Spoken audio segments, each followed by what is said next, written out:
Assalamualaikum warahmatullahi wabarakatuh. Anak-anak yang hebat SDIT Andalusia.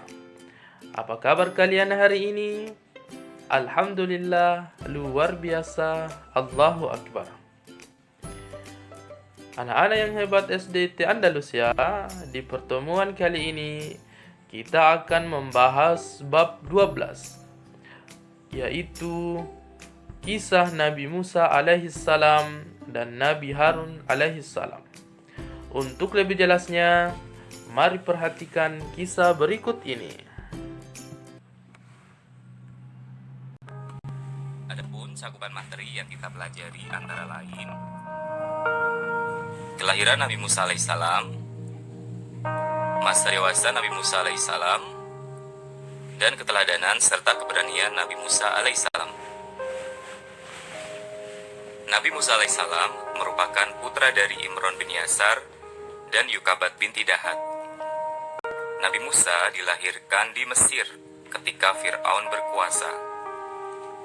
Tahukah kalian siapakah Fir'aun itu? Seperti yang Bapak sebutkan tadi, Fir'aun adalah seorang raja yang pernah memimpin Mesir. Menurut kalian, apakah Fir'aun itu seorang raja yang baik dan bijaksana? Ya, tepat sekali, dan mengaku dirinya sebagai Tuhan.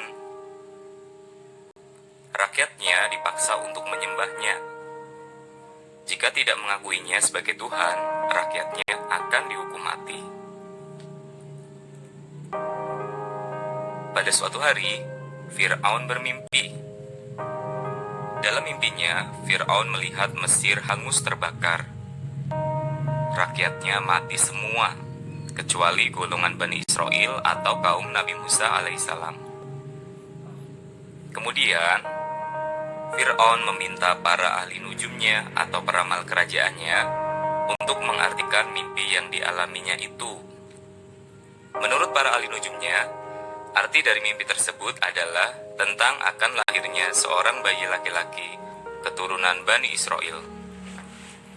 Bayi tersebut kelak akan menjatuhkan kekuasaannya.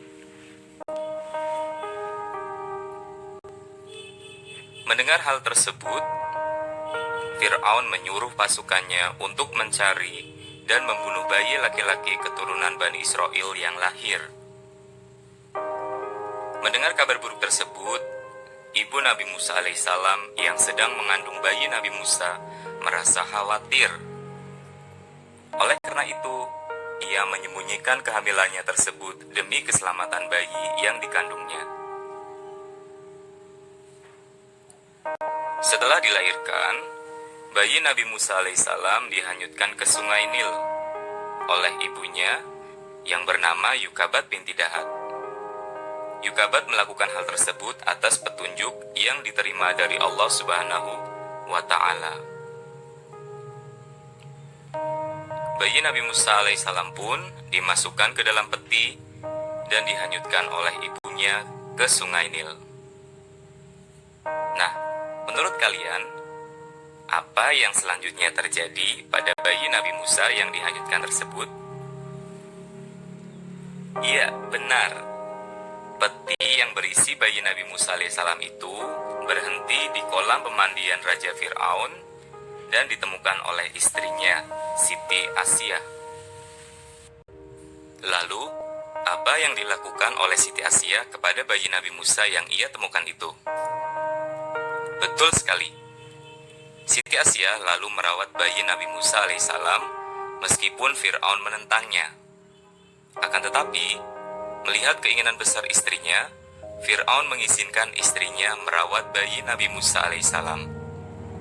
Siti Asia merasa sangat senang karena ia belum memiliki anak meski sudah lama menikah.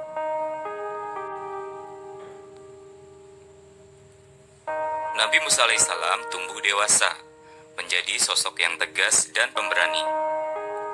Suatu hari, Nabi Musa alaihissalam melihat suatu perkelahian saat beliau berjalan-jalan di kota. Perkelahian tersebut terjadi antara kaum Kipti dan kaum Bani Israel. Lalu, apa yang selanjutnya terjadi?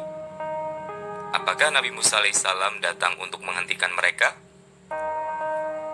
Ya, benar. Nabi Musa alaihissalam mendatangi mereka dan mendamaikan mereka. Akan tetapi, kaum Kipti atau golongan kerajaan tidak terima. Sebaliknya, ia justru menantang Nabi Musa alaihissalam. Nabi Musa alaihissalam pun marah dan memukul kaum Kipti tersebut hingga meninggal. Nabi Musa alaihissalam hilaf dan lalu memohon ampun kepada Allah Subhanahu wa taala dan bertobat. Lalu, apa yang terjadi setelah kejadian tersebut? Kejadian tersebut terdengar oleh Fir'aun. Fir'aun marah besar karena kaumnya meninggal akibat dipukul oleh Nabi Musa alaihissalam. Segera Fir'aun memerintah pasukannya untuk menangkap Nabi Musa alaihissalam. Mengetahui hal tersebut, Nabi Musa alaihissalam pergi meninggalkan Mesir untuk menghindari kejaran pasukan Fir'aun. Di tengah pelariannya, Nabi Musa alaihissalam bertemu dengan Nabi Syu'aib alaihissalam saat beliau mengantarkan kedua putri Nabi Syu'aib alaihissalam pulang ke rumah. Singkat cerita, Nabi Musa alaihissalam bertemu mereka saat mereka sedang mengambil air. Nabi Musa alaihissalam membantu mereka mengambilkan air. Lalu, Nabi Musa alaihissalam ikut singgah di rumah keduanya dan bertemu ayah mereka, Nabi Syu'aib.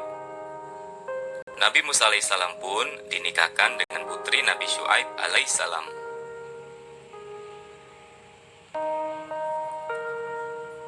Suatu hari, Nabi Musa alaihissalam akhirnya kembali ke Mesir. Beliau menemui Fir'aun dan mengajaknya untuk kembali ke jalan yang benar, yaitu ajaran Allah Subhanahu wa taala. Nah, pertanyaannya, apakah Fir'aun mau mengikuti ajakan baik Nabi Musa alaihissalam? Coba tebak. Iya, tepat sekali. Fir'aun menolak keras ajakan Nabi Musa alaihissalam tersebut. Fir'aun bahkan marah besar dan menyerang Nabi Musa alaihissalam. Melalui para tukang sihirnya, Fir'aun menyerang Nabi Musa alaihissalam. Para tukang sihir Fir'aun menyerang Nabi Musa alaihissalam dengan ular-ular kecil dan berbisa. Ular-ular tersebut adalah tali-tali yang disihir oleh tukang sihir Fir'aun. Melihat hal itu, Nabi Musa alaihissalam memohon pertolongan kepada Allah Subhanahu wa taala. Apakah kalian tahu wujud pertolongan yang diberikan oleh Allah Subhanahu wa taala kepada Nabi Musa alaihissalam? Ya, benar. Allah Subhanahu wa taala meminta Nabi Musa alaihissalam untuk memukulkan tongkatnya ke tanah. Lalu, apa yang terjadi setelah tongkat Nabi Musa alaihissalam itu dipukulkan? Betul, tongkat Nabi Musa alaihissalam seketika itu berubah menjadi seekor ular yang sangat besar. Ular-ular kecil buatan tukang sihir Fir'aun habis dimakan oleh ular besar Nabi Musa alaihissalam.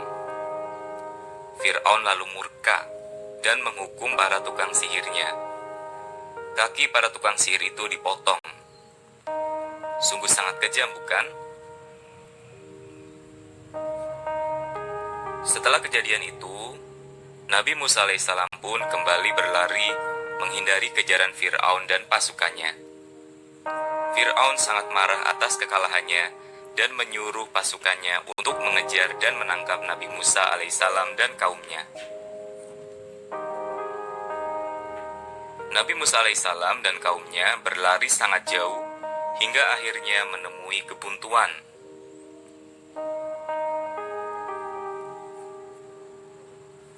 Beliau sampai di tepi Laut Merah. Di saat Nabi Musa alaihissalam terdesak, sementara Fir'aun dan pasukannya semakin mendekat, beliau kembali memohon pertolongan Allah Subhanahu wa taala. Lalu, Allah Subhanahu wa taala kembali menolong Nabi Musa alaihissalam dan kaumnya. Atas perintah Allah Subhanahu wa taala, Nabi Musa alaihissalam memukulkan tongkatnya ke Laut Merah. Apa yang terjadi ya setelah Nabi Musa alaihissalam memukulkan tongkatnya ke Laut Merah? Apakah kalian tahu? Ya, benar sekali. Laut Merah terbelah dan terbukalah jalan bagi Nabi Musa alaihissalam dan kaumnya untuk menyeberanginya. Fir'aun dan tentaranya terus mengejar. Sayangnya, di tengah perjalanan, Laut Merah kembali menutup. Beruntung, Nabi Musa alaihissalam dan kaumnya selamat. Sementara itu, Fir'aun dan tentaranya mati tenggelam. Nah, demikianlah kisah tentang Nabi Musa alaihissalam. Sekarang, coba kalian sebutkan apa saja pesan dari kisah tersebut. Bagus. Kisah tersebut mengajarkan kita agar tidak bersikap sombong dan zolim atau jahat kepada orang lain. Adakah pesan yang lainnya? Tentu ada. Kita harus berani melawan ketidakbenaran. Lalu, bagaimana dengan keteladanan Nabi Musa alaihissalam yang patut kita contoh? Apa saja ya? Yang pertama, sabar dan tabah serta tidak mudah menyerah atau putus asa saat mengalami kesusahan. Yang kedua, mengajak orang lain untuk berbuat kebaikan. Dan yang ketiga adalah saling menyayangi dan menolong. Berikutnya, kita akan membahas kisah Nabi Harun alaihissalam. Apakah kalian sudah siap? Bagus. Apa saja ya yang akan kita pelajari pada kisah Nabi Harun alaihissalam ini? Oke, kita akan mempelajari tentang masa kecil Nabi Harun alaihissalam, kepemimpinan Nabi Harun alaihissalam, dan keteladanan Nabi Harun alaihissalam. Ayo kita bahas satu persatu. Kalian simak baik-baik ya. Tahukah kalian bahwa Nabi Harun alaihissalam itu saudara Nabi Musa alaihissalam? Bagus. Nabi Harun alaihissalam merupakan saudara Nabi Musa alaihissalam. Nabi Harun alaihissalam dilahirkan oleh sosok perempuan yang salehah.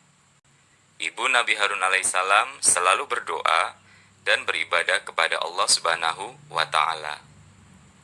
Saat masih dalam kandungan, ibu Nabi Harun alaihissalam selalu mendoakan bayi Nabi Harun alaihissalam. Beliau memohon kepada Allah Subhanahu wa Ta'ala agar bayinya kelak lahir dengan sehat dan selamat. Nabi Harun alaihissalam dirawat dan dibesarkan oleh ibunya dengan penuh kasih sayang. Ibunya juga mengajarkan Nabi Harun alaihissalam ilmu agama. Berkat asuhan dan didikan ibunya yang penuh kasih sayang, Nabi Harun alaihissalam tumbuh menjadi anak yang pintar. Nabi Harun alaihissalam suka membuat hati orang tuanya senang. Nabi Harun alaihissalam juga dikenal sebagai anak yang saleh. Beliau rajin beribadah dan berdoa kepada Allah Subhanahu wa Ta'ala. Pada waktu Nabi Musa alaihissalam pergi keluar dari Mesir, Nabi Harun alaihissalam menggantikan Nabi Musa alaihissalam untuk memimpin umat atau kaum Nabi Musa alaihissalam. Apakah kalian masih ingat kenapa Nabi Musa alaihissalam pergi keluar dari Mesir? Ya, bagus. Nabi Musa alaihissalam pergi keluar dari Mesir untuk menghindari kejaran tentara Fir'aun. Nabi Harun alaihissalam memimpin kaum Nabi Musa alaihissalam selama 40 hari. Selama menggantikan Nabi Musa alaihissalam, Nabi Harun alaihissalam mendapati kaum Nabi Musa alaihissalam banyak yang kembali menyimpang dari ajaran Allah Subhanahu wa Ta'ala. Apa ya penyimpangan yang dilakukan oleh kaum Nabi Musa alaihissalam tersebut? Iya, tepat sekali. kaum Nabi Musa alaihissalam banyak yang kembali menyembah patung. Mereka menyembah patung sapi yang dibuat oleh seorang pematung bernama Samiri. Saat kembali ke Mesir, Nabi Musa alaihissalam merasa sedih melihat kaumnya yang kembali menyimpang dari ajaran Allah Subhanahu wa Ta'ala itu. Beliau juga merasa sedikit kecewa kepada Nabi Harun alaihissalam. Akan tetapi, Nabi Musa alaihissalam meminta maaf kepada Nabi Harun alaihissalam setelah Nabi Harun alaihissalam menjelaskan apa yang terjadi selama Nabi Musa alaihissalam pergi keluar dari Mesir. Nah, anak-anak, demikianlah pembahasan mengenai kisah Nabi Harun alaihissalam. Apa saja ya keteladanan Nabi Harun alaihissalam yang patut kita contoh? Dapatkah kalian menyebutkannya? Bagus. Keteladanan Nabi Harun alaihissalam yang patut kita contoh antara lain: yang pertama, sopan dan santun dalam berbicara, baik kepada orang tua, guru maupun teman. Lalu yang kedua, sabar ketika menghadapi ujian dan pantang menyerah saat mengalami kesulitan. Dan yang terakhir adalah pemaaf. Jadi kita harus memaafkan orang lain ketika orang lain itu melakukan kesalahan kepada kita.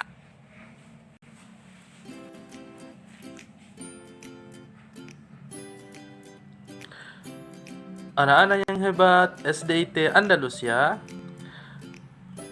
Jadi, semoga apa yang kita telah bahas pada pertemuan kali ini bisa dipahami dan dimengerti. Untuk selanjutnya, setelah kita membahas tentang kisah Nabi Musa alaihissalam dan Nabi Harun alaihissalam, selanjutnya ada tugas yang Ananda kerjakan, yaitu silakan dijawab bagian A dan B pada halaman 126 sampai 127. Anak-anak yang hebat SDIT Andalusia, sampai di sini dulu pertemuan kita pada kesempatan kali ini. Semoga bermanfaat. Sekian dan terima kasih. Assalamualaikum warahmatullahi wabarakatuh.